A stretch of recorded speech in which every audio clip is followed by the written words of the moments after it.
Muito bem, aí agora voltando aqui para o caso da lista criada pela Casa Civil do próprio governo Bolsonaro com as 23 acusações que eles terão de responder. Então estão lá passando uma circular nos ministérios para cada um inventar as suas desculpas para aquilo que é geralmente uma descrição da realidade. Só que eles colocam, na minha visão, na minha análise, como eu tenho mostrado nesse programa, Salve Salve Band News, até de uma maneira leve.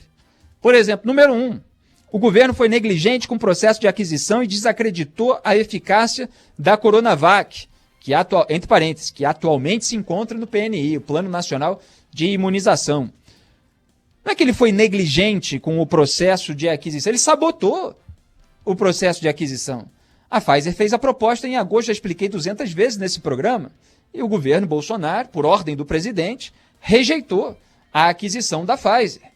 Depois veio com toda uma desculpa técnica para tentar se justificar a posteriori por aquela rejeição que tinha outra natureza.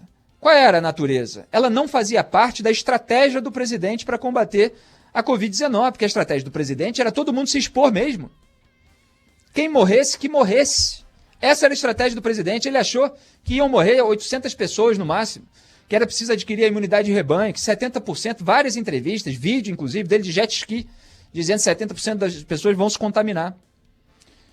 Então ele sabotou o processo de aquisição, tanto da Pfizer quanto do Instituto Butantan da Coronavac. Desdenhou da Coronavac, como está colocado aqui pelo próprio governo. Só que ele está dizendo, desacreditou a eficácia. Não, ele desdenhou da vacina por uma questão rasteira, supostamente ideológica, nem sei se chega a tanto, de tão rasteira que era. Era qualquer coisa vinculada à China, então é ruim porque ele se dizia a direita representativa das liberdades contra a ditadura chinesa. Não faz nem a distinção do que é o governo, do que é o sistema de governo e o que são as farmacêuticas, os insumos chineses para medicamentos que já circulam pelo Brasil e que, inclusive, são insumos que fazem parte da composição da própria vacina com a qual o governo fechou o acordo, que é a AstraZeneca. Então não tem lógica nenhuma, é tudo pose de valente, pose para a claque virtual, pose de anticomunista, enquanto está se comportando de uma maneira igual, se não pior, do que alguns comunistas hoje se comportam, né? Muito bem, o governo minimizou a gravidade da pandemia, negacionismo, muito mais fantasia a questão do coronavírus, dizia Jair Bolsonaro, lá no começo. Então isso é um dado da realidade, mas é mais do que minimizar. Ele realmente desdenhou da gravidade. Ele acusou a imprensa de ter fabricado uma crise, como faz até hoje, porque ele não deu o braço a torcer. Então o Ministério precisa criar uma desculpa para uma acusação que nada mais é do que uma descrição da realidade ao longo da pandemia, inclusive hoje. Porque ele não deixou de fazer aquilo que está absolutamente errado. O governo não incentivou a adoção de medidas restritivas. Não é que ele não incentivou, isso é mais um item, tá? Eu estou lendo aqui cada item e analisando. Não é que ele não incentivou a adoção de medidas restritivas. Ele sabotou a adoção de medidas restritivas. Ele xingou os governadores e prefeitos de ditadores por impor medidas restritivas, como fizeram, repito, em Israel, com eficácia, na Nova Zelândia, com eficácia, no Reino Unido, com eficácia, nos Estados Unidos, com eficácia. Eu tenho amigos morando nos Estados Unidos, gente jovem, está vacinada. Vacinada antes do que seus pais, até do que avós aqui no Brasil, a gente já deu essa notícia aqui na Band News FM. Pessoas que estão aglomerando lá, já estão participando de festas e tal nos Estados Unidos. Eu dei um exemplo que é o exemplo mais ilustrativo, porque é o maior show na Nova Zelândia, desde a pandemia, a afastar as pessoas fisicamente. Mas nos Estados Unidos o pessoal está aglomerando, porque está todo mundo vacinado, a população adulta está sendo vacinada, de todas as idades. Então o Bolsonaro, hoje, por exemplo, né, saiu a notícia de que está chegando a hora de um grito de independência, de um novo grito de independência, diz Bolsonaro. E ele disse lá, com todas as letras, não foi o governo federal que obrigou vocês a ficar em casa, não foi o governo federal que fechou o comércio, não foi o governo federal que destruiu milhões de empregos. Quer dizer, ele está lá dizendo que não foi ele que impôs medidas restritivas que são necessárias e estão gerando resultado para diminuir o número de mortes em todo o mundo civilizado. Só que ele fala isso com orgulho, ele fala isso como se ele fosse o capitão da independência do Brasil.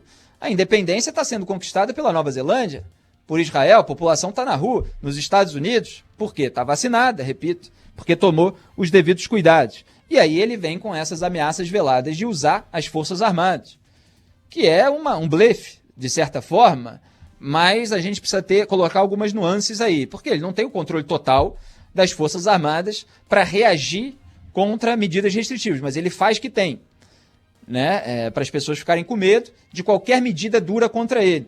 Aí quando ele vai dizer isso num discurso assim supostamente democrático, ele fala, não, as Forças Armadas vão cumprir a Constituição. Muito bem, está lá nas leis que regem o país que os parlamentares podem afastar um presidente por meio de um processo de impeachment. Os parlamentares podem abrir uma comissão parlamentar de inquérito, como a CPI da Covid, que está aberta agora. Tudo isso é possível. O presidente pode ser enquadrado por crime comum ou por crime de responsabilidade. E os parlamentares têm a atribuição de enquadrar o presidente num crime de responsabilidade, se eles definirem como tal. Isso também é cumprir a Constituição. Só que o Bolsonaro deixa no ar que qualquer medida dura contra ele seria o descumprimento da Constituição.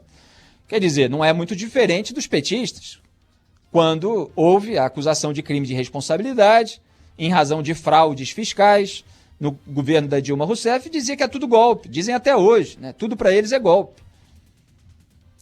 Então, é muito parecido aquilo que volta a acontecer no Brasil, obviamente em situações diferentes, com consequências diferentes. E o caso atual é gravíssimo. Muito bem, então Jair Bolsonaro está aí fazendo esse tipo de ameaça velada e corroborando pela enésima vez que não tomou as medidas necessárias para o enfrentamento da pandemia de Covid-19.